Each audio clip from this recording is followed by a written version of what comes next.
ఇట్లా Indian oil petrol పంప్లో work చేస్తున్నా.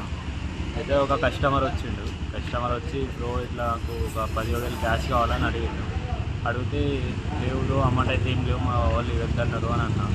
అయితే అతను ఏమన్నాడంటే, బ్రో ఇట్లా కొద్దిగా నాకు అవసరం ఉంది, మా వాళ్ళకి ఇచ్చేది ఉన్నది, వాళ్ళు కొద్దిగా చూడండి బ్రో, ట్రై చేయండి అంటే, సరే ఏం అవసరం ఉందో అన్నట్టు, సరే బ్రో నా దగ్గర అంతా లేవు, ఎన్నుండే చూసి చెప్తా అని చెప్పిన. అయితే 5,000 ఇచ్చిన. తర్వాత తను నా బ్యాగ్ చెక్ చేసిండు, బ్రో ఇట్లా నాకు అవసరం ఉంది బ్రో, ఇంకా కొన్ని ఉన్నాయి కదా అవి కూడా వేయండి అంటే, సరే అవసరం ఉంది అంటున్నారు కదా అని చెప్పి మొత్తం ఫస్ట్ 5K ఇచ్చిన, తర్వాత 4K ఇచ్చిన. దాని తర్వాత స్కాన్ చేస్తే పెట్రోల్ పంప్ దగ్గర రాలేదు. కాకపోతే బ్రో ఈ స్కానర్ రావట్లేదు అంటే, సరే బ్రో నంబర్ చెప్తా, నంబర్కి కొట్టండి అని అన్నా. నంబర్కి కొట్టండి అంటే ఆయన, బ్రో ఇది నంబరు, ఇది మా వాళ్ళకి చూపి అలా ఇది మా వాళ్ళు ఇస్తారని అన్నాడు. అయితే సరే బ్రో అని అన్నా.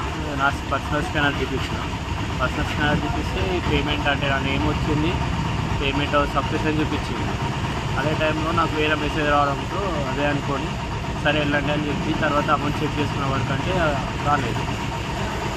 నేను దాని తర్వాత వెంటనే CCTV ఫుటేజ్ చెక్ చేసాను. తర్వాత